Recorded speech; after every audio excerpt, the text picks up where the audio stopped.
O bem e o mal. A árvore do conhecimento do bem e do mal pergunta. Quanto à árvore do conhecimento no cristianismo, Adão e Eva simbolicamente comeram a fruta da árvore e depois viram que estavam nus.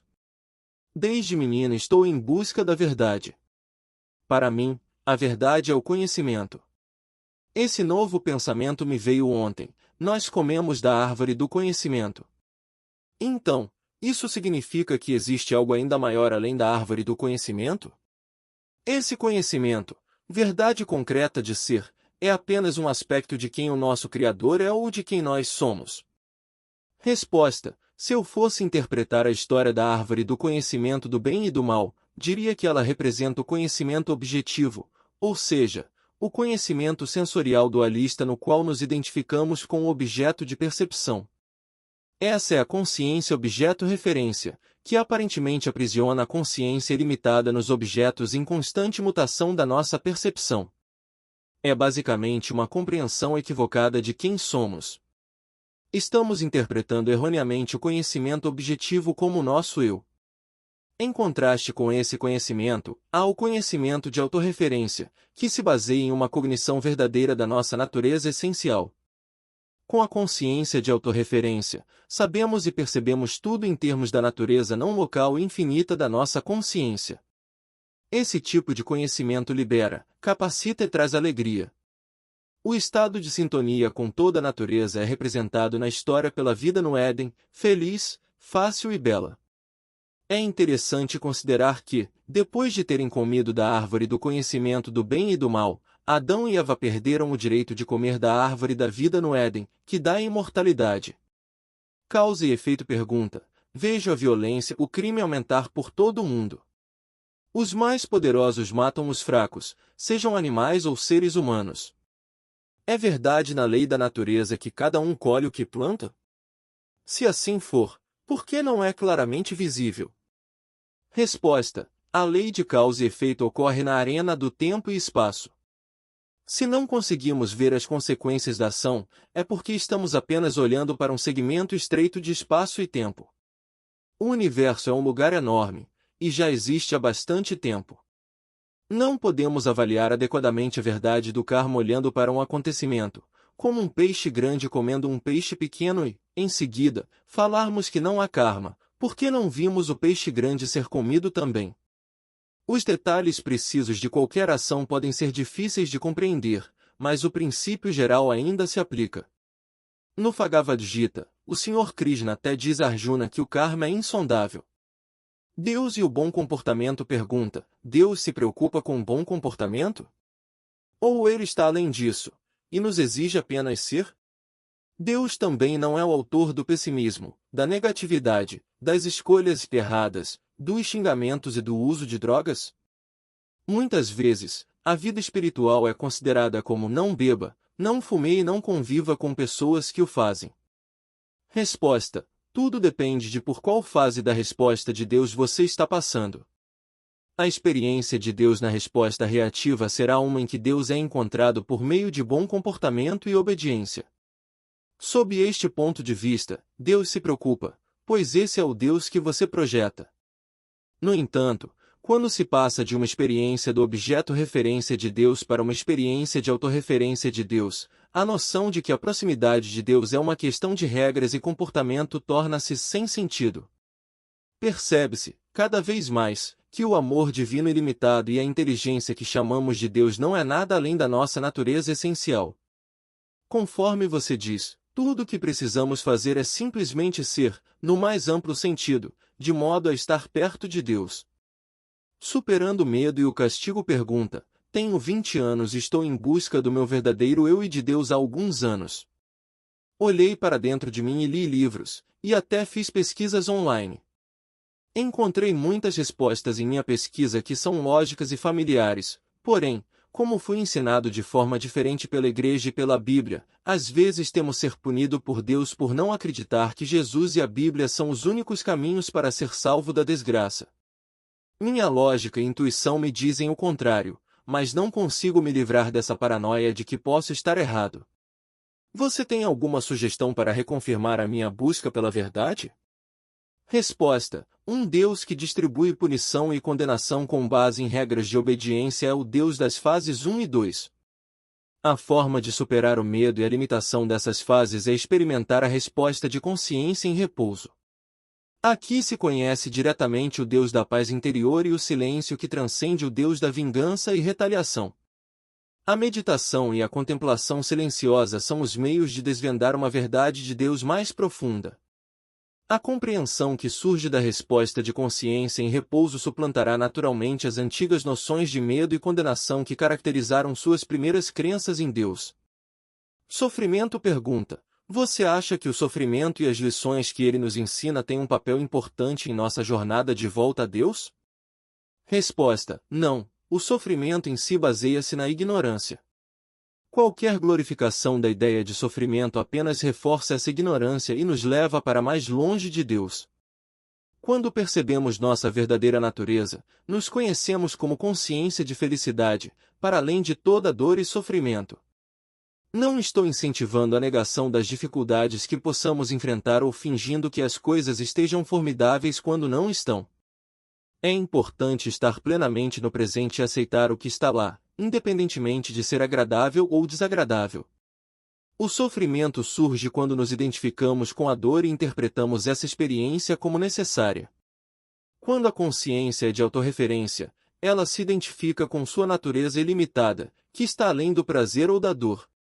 Alguém pode passar pela mesma experiência desafiadora de outra pessoa, e não interpretá-la como sofrimento. Espiritualidade, beleza, e a Índia pergunta: sempre pensei que, onde há espiritualidade, podemos encontrar beleza, abundância, sabedoria, justiça, e assim por diante. A Índia é um país antigo com um tom espiritual impressionante. No entanto, não compreendo a pobreza, o sistema de castas, a ignorância, o espancamento e a matança de algumas noivas recém-casadas quando suas famílias se recusam a pagar mais as famílias dos noivos. Estou enganado quanto à ideia de que a espiritualidade de um grupo de pessoas deva trazer bênçãos à sua sociedade? Resposta: sua premissa geral está correta, ou seja, que o aumento da espiritualidade traz maior alegria, conforto e conhecimento. A Índia é o lar de algumas verdades espirituais muito antigas, mas pouco se vive e se usa desta riqueza. Consequentemente, a pobreza e os abusos terríveis mencionados por você, assim como muitos outros, são muito predominantes. A força e a pureza do conhecimento espiritual passam por ciclos de aumento e diminuição. A Índia tem bastante trabalho a fazer para limpar muito da ignorância que se infiltrou nas tradições e para restaurar a total dignidade do seu patrimônio espiritual, de modo que os efeitos desse conhecimento sejam convertidos para uma sociedade mais bela e harmoniosa. Deus e a maldade humana pergunta: como integrar a maldade humana em nosso conceito de como Deus opera? Resposta: a maldade humana é um produto da liberdade construída na consciência humana. Enquanto tivermos a capacidade de escolher nossas ações, teremos também o potencial para agir a partir da ignorância e cometer atos de maldade.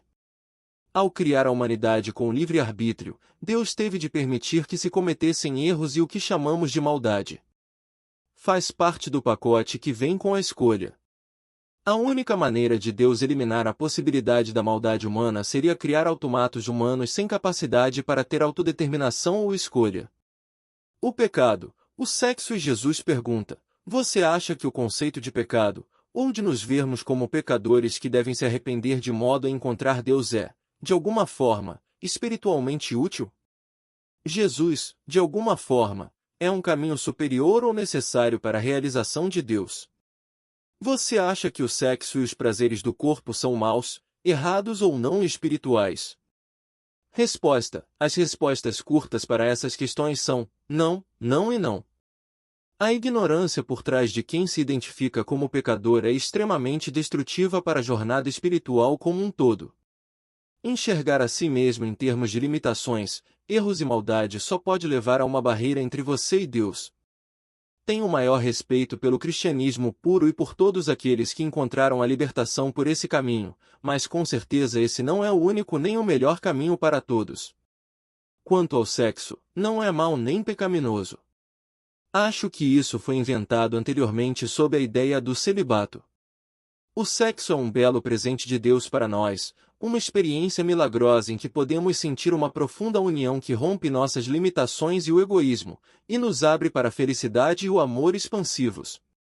Essa pode não ser a experiência de todos com sexo, mas é a sua mais profunda promessa.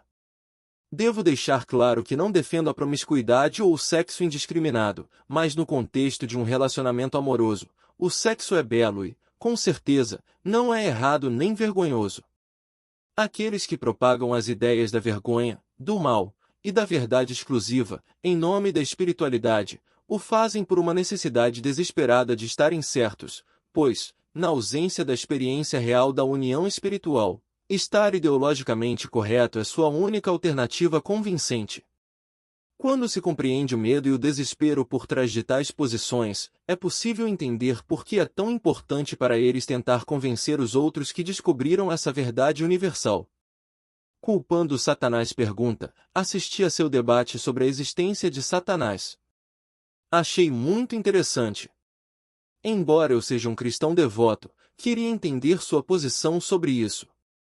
Acho que você estava tentando fazer com que as pessoas percebessem que, quando estamos condicionados a acreditar na negatividade como Satanás, podemos culpar alguém pela negatividade, em vez de olharmos para nós mesmos e assumirmos a responsabilidade por nossa própria espiritualidade.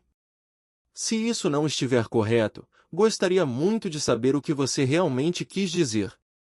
Achei esse debate muito interessante, e realmente gostaria de entender. Resposta: quando tratamos o mal como algo concreto, damos a entender que ele está fora de nós, que se trata de uma força externa a ser confrontada. Esse ponto de vista nos proíbe de ver e curar a escuridão, o medo e a ignorância dentro de nós, que estão, na verdade, alimentando o comportamento que julgamos como o mal externo. É por isso que eu disse que personificar o mal como Satanás é uma maneira de evitar a responsabilidade pessoal de olhar para o nosso próprio lado sombrio. Além disso, é incapacitante e humilhante sugerir que a essência divina dentro da nossa alma seja fraca e impotente diante da nossa sombra projetada, Satanás. Quando todo mundo está procurando lutar e resistir ao diabo em nome de Deus, o que acontece é que diferentes religiões lutam com outras religiões, cada uma delas certas de que apenas a outra é o mal, e elas não. Isso só conduz a mais incompreensão, medo e conflito. Se, em vez disso, pudéssemos aceitar o fato de que todos nós temos um lado sombrio que precisa de cura, perdão e amor, teríamos a base para amar de verdade o próximo como amamos a nós mesmos. A libertação por meio do mal pergunta, já que o bem e o mal são iguais, é possível alguém ser libertado por meio do mal? É possível alguém encontrar a paz em êxtase, digamos, por meio do mal? Você disse que, quando Deus e uma alma tornam-se um, ele leva sua culpa e vergonha com ele. Na luz, onde a escuridão e a luz são iguais, como todos os santos são bons? Resposta: para começar, não estou certo se eu caracterizaria o bem e o mal como equivalentes. Eles são opostos em termos de conduta, mas não são redutíveis entre si. Quando uma alma se funde com Deus, pode haver algumas imperfeições relativas, mas o eu mais elevado se conhece como perfeito e livre de qualquer vergonha ou culpa. Quanto à sua pergunta sobre teoricamente ser possível chegar a Deus por meio do mal, eu diria que não. No entanto, recordo que, nos Puranas, as histórias védicas de reinos e cosmogêneses anteriores, há alguns relatos de indivíduos que tinham um ódio tão grande de Deus que sua fixação de ódio total teve o mesmo efeito mecânico de produzir a união com Deus como Deus amoroso fez aos outros, ainda que o conteúdo do sentimento fosse diametralmente oposto. Essa pode ser apenas uma lição sobre o poder da atenção ao manifestar o que está em nossos corações, pois com certeza eu não recomendaria o ódio a Deus como um caminho viável para a iluminação. A guerra como um mal necessário pergunta. Li bastante sobre essa guerra, e tenho a seguinte pergunta para você. Por favor, me esclareça. A guerra não é um mal necessário simplesmente para manter a paz? Como você diferenciaria o anti-guerra do pró-paz? Nossa mente é o processo pelo qual o não manifesto é convertido em manifesto. A dualidade é o resultado natural desse processo, de modo que a guerra ou a paz tenham de ser equilibradas. Se houver apenas a paz, o manifesto deixa de experimentar a paz. Se a dualidade não existir em um aspecto do manifesto, a dualidade não pode existir e, consequentemente, o manifesto também não. Eu pessoalmente acho que, se a vontade da humanidade está alinhada com a vontade de Deus, tanto a guerra quanto a paz são justificadas. Só o tempo dirá. Tudo o que estou fazendo agora é rezar a Deus pelo melhor para a humanidade, seja o que for resposta, de maneira mais ampla. Não acredito que a guerra seja um mal necessário. Admito que existam algumas situações extraordinárias em que a guerra é necessária, como a guerra contra Hitler, mas não acredito que devamos pensar na guerra como parte necessária da criação do manifesto. A guerra contra o Iraque não é necessária agora para alcançar o desarmamento efetivo e a segurança, por isso devemos persistir nesses esforços, de toda maneira possível, para evitar as terríveis consequências da guerra. A paz no mundo não significa passividade e aquiescência. A paz requer resolução ativa dos conflitos de interesses e solução criativa de problemas. Você disse que a mente é o processo de conversão do não manifesto em manifesto e sua subsequente dualidade. Acho que é verdade em parte. No entanto, a mente também tem a capacidade de permanecer em sua natureza não manifesta, e é essa capacidade que nos permite fazer escolhas livres e ter soluções criativas fora do âmbito de causa e efeito. A mente pode permanecer nesse estado de paz e de não dualidade, enquanto lida com as complexidades da criação do manifesto. A paz não significa, em termos metafísicos, que a criação do manifesto cessará, e a guerra não pode ser justificada com base nisso. A guerra irrompe quando a vontade da humanidade não está alinhada com a vontade de Deus, portanto, quando a vontade coletiva está de acordo com a vontade cósmica, não há necessidade de guerra. Acima do bem e do mal pergunta, em como conhecer Deus, você afirma algo que vários místicos e líderes espirituais também afirmaram, e não consigo chegar a um entendimento sobre isso. No exato momento em que você vê que está bem, que nunca precisará se preocupar com o bem e o mal novamente, surge a percepção de que você nunca fez nada de errado, para começar. Consigo compreender isso no que diz respeito a mais condutas insignificantes das quais todos somos culpados, mas é possível que tal afirmação valha para alguém como Hitler? Resposta: essa é uma descrição de um processo pessoal de redenção que ocorre na fase 4. A redenção não nega o erro e a ignorância humana que levam ao tipo de mal apresentado por Hitler. Em vez disso, aponta para uma experiência e conhecimento da verdade acima do nível de ignorância e má conduta. Essa verdade transcende as noções do certo e do errado, do bem e do mal.